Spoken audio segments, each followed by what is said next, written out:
You're listening to Aviation Marketing Hangar Flying, the community for the best sales and marketing professionals in the aviation industry. You can't learn to fly just from a book. You learn from other pilots who know the tools, the skills, and the territory. Your hosts, John and Paula Williams, are your sales and marketing test pilots. They take the risks for you and share strategies, relevant examples, hacks, and how-tos. Be sure to subscribe on iTunes so you won't miss a thing. Welcome to Aviation Marketing Hangar Flying. This is episode number 60. What is the one skill that is shared by all successful people? So I'm Paula Williams. And I'm John Williams. And we are ABCI, and ABCI's mission is to help all you ladies and gentlemen out there sell more products and services in the aviation world. Absolutely. Right. So we use the hashtag. If you have any comments, questions, anything else on this episode or any other, AvGeekMarketing, and we will reply to every tweet or post or whatever that has that hashtag that we can find. So, okay. So first of all, we're going to talk about successful people, and of course, there's lots of definitions of success. But for the purpose of today, we're going to talk about the Forbes 400, we're going to talk about other noble professions, and we're going to talk about the most successful people that we personally work with. Sound good? Okay. Yeah, it sounds like a pretty good definition of success. We've got finance, we've got other professions, we've got our own experience, right? Absolutely. Okay, so we're trying to be rounded here, and I know this is going to be a little bit biased, but that's just the nature of life, right? Well, wait a minute. It's our podcast. Of course it's biased. Of course we're going to be biased, right? We can be biased. Okay, so if we look at the Forbes list of billionaires, and these were the 2015 list. Of course, they're going to be different in 2016, but those numbers aren't official yet, so we'll go with the 2015 list, right? Sure. Okay, so number 5 is Larry Ellison of the Oracle Corporation. He sold an idea, which is basically relational database design, to companies by showing them how to use it better than anybody else ever had, right? Yes, he did. Okay. Now, relational database design was nothing new. IBM had used it for a number of years, right? Oh, yeah. They were out there in front of Oracle a long time. Absolutely. So, he wasn't the first, or some will argue he wasn't even the most innovative, but, he certainly was, I would say, the best sales guy. That's right. Okay. So relational database design was actually based on Edgar F. Codd's research, but Oracle became a successful database vendor that was competing with Sybase and Microsoft SQL Server, and of course IBM and all the old guys. So pretty good stuff. And once again, it wasn't, I would say, technical brilliance that necessarily brought Larry Ellison to number 5 on the Forbes list. It was sales skill. Yep, and he sold on the fact that, oh, this is easy. Look. Yeah, well, not only this is easy, but you need this because it does this for your business, which saves you money or makes you more money, or something along those lines, something that was relevant to them. And I think a lot of people up to that point thought that databases were for nerds; they weren't for business, really. Well, they were for mainframes, but and still are. Yeah, exactly. But they're not for solving business problems. They're for solving scientific problems and monster company problems, not necessarily medium-sized business problems. Well, no, that was never a hindrance. IBM just never sold it that way. Right. Okay. It was always used for that, even by them. It was very rarely used to get into engineering design. Not with IBM. Right. Okay, but the advertising... They just never did sell it the way he did. Yeah, that Oracle did was, showing people how this can actually benefit your company, not just how powerful it is. Well, be careful, because I used to work for IBM. I know you did, and I worked in the relational database design area, so... Yes, I know. That's why I'm thinking you've got some insight here that you can share about, so why... That's why I'm telling you that it's just the way they didn't sell it. Right. That's exactly right. They didn't sell it as it could have been sold. Right. Exactly. Okay. So number 4, Mark Zuckerberg. Okay. There's been movies about these people, some of them, Mark Zuckerberg being one of them. And of course, Facebook is fairly well known, and he sold social networking as a technology. Now, it's not like social is new, not like networking is new. In fact, while Zuckerberg was at school, they were using it was actually a publication called The Facebook. It was a paper thing with faces and names and everything else. So, this was not something that didn't exist before. It just wasn't in technology before. It wasn't digits. It was on paper. Exactly. So, the site went up over a weekend, but by Monday morning, the college had shut it down because its popularity had overwhelmed one of Harvard's network switches and prevented students from accessing the internet. In addition, many students complained that their photos were being used without permission. Zuckerberg apologized publicly, and a student paper ran articles stating that the site was completely improper. But the following semester, Zuckerberg began writing code for a new website and relaunched it. And it was originally located at thefacebook.com. 6 days after the site launched, 3 Harvard seniors, Cameron Winklevoss, Tyler Winklevoss, and Diva Narendra, accused Zuckerberg of intentionally misleading them into believing that he would help them build a social network called HarvardConnection.com, while he was instead using their ideas to build a competing product. The 3 complained to the Harvard Crimson, and the newspaper began an investigation in response. So, following the official launch of the Facebook social media platform, the 3 filed a lawsuit against Zuckerberg that resulted in a settlement. So, there's some complexity here, but you could say, that this is one of those cases where you had like Nikola Tesla and Thomas Edison, where you have a bunch of people that are really, really smart, but the one that sells best is the one that wins out. So, whether it was ethical or not, I think what Zuckerberg did that the other folks didn't was he was able to sell the idea, and he kind of like publicly was the face of it. He was the one that apologized. He's the one that started it over. He was the one that persisted in the face of all kinds of opposition, right or wrong, and plowed through and made it happen, and sold it to a somewhat resistant Harvard population, right? And from there, it just spread virally, I would suspect would be the proper term. Mm-hmm. Exactly. And now he's number 4 on the Forbes list. So pretty interesting stuff. And once again, I think it boils down to one thing. Salesmanship. Sales skill, exactly. Okay, now this next one is a little bit more interesting because you don't think of Warren Buffett as a sales guy, right? I don't know. So number 3 on the Forbes list is Warren Buffett of Berkshire Hathaway, of course. But he started his career as an investment salesman in 1951. Here's another little story about Warren Buffett. He took a train to Washington, D.C. on a Saturday, knocked at the door of Geico's headquarters, and a janitor admitted him. There he met Lorimer Davidson, Geico's vice president, and the two discussed the insurance business for hours. Davidson would eventually become Buffett's lifelong friend and lasting influence, and would later recall that he found Buffett to be an extraordinary man after only about 15 minutes of talking with him. Buffett wanted to work on Wall Street, however, both his father and Graham urged him not to, and offered for Graham to work. Buffett offered to work for Graham for free, but Graham refused. Buffett returned to Omaha and worked as a stockbroker while taking a Dale Carnegie speaking course. Using what he learned, he felt confident enough to teach an investment principles night class at the University of Nebraska, Omaha. The average age of his students was more than twice his own age.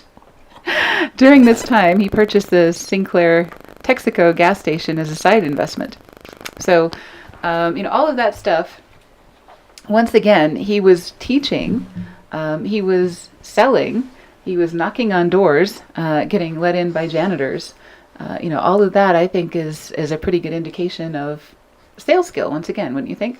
And then as his investment firm, which he started later, grew, it was nothing but sales.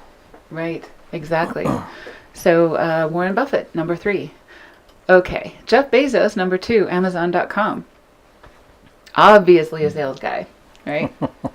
He started the concept of the everything store, right? Even bigger than a big box store because they had no physical limitation on sales. It's just pure. That's all Amazon is a network for people to sell stuff and for Amazon to sell stuff, of course. It started as a bookstore and, ended up buying Zappos and, a bunch of other companies. And, I probably wouldn't survive without Amazon. We have deliveries to our house like every other day. But, it certainly is a very timely idea, that meets people's needs where they are, in their homes and so on, lets them buy things and does really fast shipping. So, meets the needs of people, finds out what they want and sells it to them better than anybody else. That works, obviously. Obviously. Okay, and then speaking of obvious, number 1, Bill Gates. Of course, Steve Jobs is not in the top 5. He passed away before he could make the list. But Bill Gates, of course, the founder of Microsoft. And you could arm wrestle between whether he or Steve Jobs actually sold the idea of the personal computer to people when that happened. What do you think? I know we're a Microsoft guy for a long time before you became an Apple guy. That's hard to tell. Yeah. I mean, really. What was your first memory of the personal computer? Well, the company I worked for at the time, they decided to buy one and they gave it to me and said, figure out how it works. Okay. Figure out what we can do with this thing. So, and it was, one of the old ones where you had the disk and one's diskette and one side for the operating system and diskette and the other side for something to run. Mm-hmm. And that's where we started. Right. So, computers weren't new. Even small computers weren't new. But I think Bill Gates and Steve Jobs probably benefited a lot from each other's experiences and from the competition between the two of them to really introduce the idea of the personal computer and really bring that to become part of our culture in less than a generation. Oh yeah, this thing has snowballed since then. Yeah. So talk about a great sales job. Completely changing the world with a single concept. So, definitely sales skills, right? Yep. Okay, cool. So, next, a few people who will be on the top 5 of the 2016 list. Amancio Ortega of Inditex of Spain, and Carlos Slim, of course, of Telmex Grupo Carso in Mexico. So this group is diversifying a lot. It's not just Americans anymore. And, it certainly is becoming a lot more interesting as we go forward. You could complain about the 1% all you want. If you're talking just about money, these are certainly successful people by an objective standard, right? Okay. On the 2015 list, there was a record of 1,826 people on the list, which is more than ever. That included 290 newcomers, with 71 from China, 57 from the United States, 28 from India, and 23 from Germany. People under 40 were, there were 46 of them, and there was a record number of 197 women on the list. And the vast majority of people in the Forbes 400 made their own money, as opposed to, or actually the Forbes, now it's more than 400. Well, you're talking about the Forbes Billionaire list The now. Forbes Billionaire list of 1,826 people. So most of them made their own money as opposed to inheriting or marrying into it. Yep.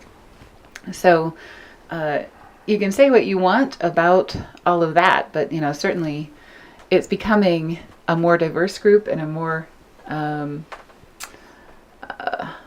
bigger group, more bigger. Well, the thing all these people have in common is sales. Exactly. Other than the people that inherited or married into it, which is a very small minority of the people on the list. Yeah, but if you draw a bell curve and you throw those out. Exactly. And you throw out the people on the other end of it, you still by and large, is people who sell. People who sell.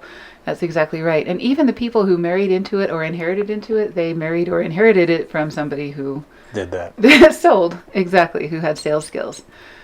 Okay, so that is the one thing that really is a common denominator there.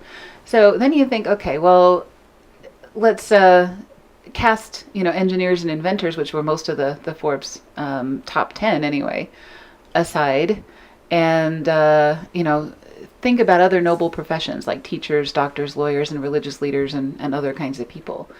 So, what do they need to be successful?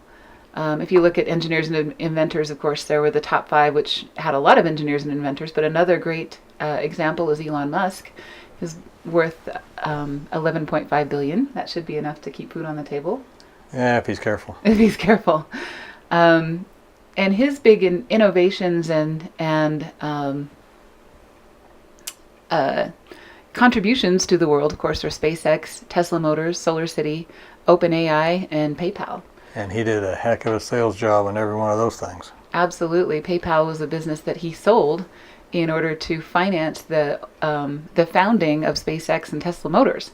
So, he's a very good salesperson, not only of ideas, but also of companies.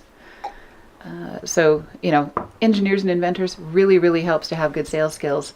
Teachers, Hanan Al-Hrub, the world's best teacher according to the group that decides such things. It's some world group on education. They have a $1 million Teacher of the Year, World's Best Teacher award that they hand out, and she was the most recent recipient. She teaches in Ramallah on the West Bank. So this is very different than the Forbes Billionaire list. But a couple of things about her. She wrote a book called We Play and Learn. And when you write a book, what are you doing? You're selling. You're selling an idea. Exactly.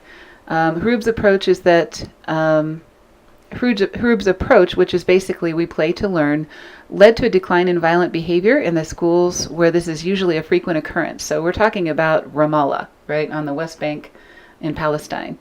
So she grew up in a Palestinian refugee camp in Bethlehem and now teaches at a school near Ramallah in the West Bank. She received the congratulations from Pope Francis, who announced the winner in a video message. And upon her arrival back in the West Bank, Hrub, carrying her golden trophy, looked amazed at the reception she was given in the city of Jericho. So that's pretty cool. Very cool stuff. And once again, sales skills, right? Every time. Every time. Okay. Let's talk about doctors. And here we've got 4 of them. And these were the ones that have been designated as the world's best doctors by a company called... I didn't write down the company. Anyway, it's a group that decides, who are the most successful and influential doctors. But, and of course, you look at Dr. Oz and some other more famous doctors, they're obviously salespeople. But these guys are lesser known. They're only known really in the medical profession. But still, Carter G. Abel, dermatologist, expert in cancer skin rejuvenation. He edits the trade journal Cutis and is respected by dermatologists around the world. Once again, by editing a journal, he is doing what? He's selling. Well, he's, certainly publicizing different methods and other kinds of things, peer reviews and things. So it doesn't have to be... Well, he's selling his thoughts on it. That's why he's editing it. Exactly. Mona Abeza, she's an ENT. I'm not going to try to pronounce the actual profession that an ENT does. That's ear, nose, and throat doctor. Received the highest doctor ranking on healthgrades.com for positive outcomes of adenoid, esophagus, nasal airway, thyroid, and other surgeries. So healthgrades.com, once again, what they're doing is they're creating positive experiences for their patients and for other practitioners who give them a rating. And to do that, they have to be what? A salesperson, absolutely. Same thing. Mark Aron, he's a cardiologist, and Corey Anderson, he's a pediatrician anesthetist, all of whom got really good grades on some of these services. So no matter what your profession is, there are some things that you really need to do to become successful. And the only real thing that it boils down to, I think, is sales skill. All right. Lawyers. Anybody know who this is? Erin Brockovich. There was a movie about Erin Brockovich, and she was very influential in. She was an American legal clerk and environmental activist who, despite her lack of formal education in the law, was instrumental in building a case against Pacific Gas and Electric, that's PG&E, in 1993. You may have seen the movie with Julia Roberts, right? Yes. Okay. Thurgood Marshall, have you heard of him? Oh, yeah. Yeah. One of his quotes, "History teaches that grave threats to liberty often come at times of urgency when constitutional rights seem too extravagant to endure." That sounds very familiar. But if you are a lawyer or a justice of any kind, then you have to write opinions. And what are opinions? It's your ability to change people's minds. Your ability to What that is sales. Exactly. Your ability to sell an idea or a concept, or explain why your idea or concept is more important than the opposition. Anthony Kennedy. He is known as the most influential person in American life today, in the words of his Time 100 profile writer, legendary litigator Ted Olson. So, we've read probably Justice Kennedy's opinions and so forth. So once again, these things are just sales, right? Yep. Okay, religious leaders. The Dalai Lama. You would think religious leaders would be exempt from having to sell, right? Actually, nobody is. Nobody is exempt from. Seriously, people don't realize that when they're trying to convince somebody of something, you're selling. Exactly. And the Dalai Lama actually has a best-selling book called The Art of Happiness. It's been on the New York Times bestseller list. So, bestseller list. Not the best book list, but the bestseller list. So, what that means is that this man is influential because he, right or wrong, can sell really great ideas that people go for. Rick Perry. Agree with him or not, very, very influential pastor, wrote A Purpose-Driven Life. Once again, a best-selling book. Joel Osteen, Your Best Life Now. Another one we could add to this list is Rabbi Daniel Lapin, if we wanted to round out the religions here. And there are many others, of course. But anyway, have I convinced you? I didn't need convincing. Well, you did when we first met. Sales and marketing was not your thing. No. Well, but that doesn't mean, though, that I didn't know that it had to be. Right, exactly. So, it's not a moral argument. It's not any other type of thing. It's just, letting you know that in the world today, if you want to be successful, you need one thing. Well, or even just to convince people, you're selling them on your approach, your idea. Right. Even as a parent, you're selling your kid on why he should, get good grades and other kinds of things when he may not actually want to. So just about every profession becomes easier and better if you have good sales skills. That's why we're always promoting that in our groups. So go sell more stuff. America needs the business. Right, by one of the very best salespeople, Zig Ziglar. Have a great week, and we'll see you next time. Thanks for joining us for Aviation Marketing Hangar Flying, the best place to learn what really works in sales and marketing in the aviation industry. Remember to subscribe on iTunes and leave a rating.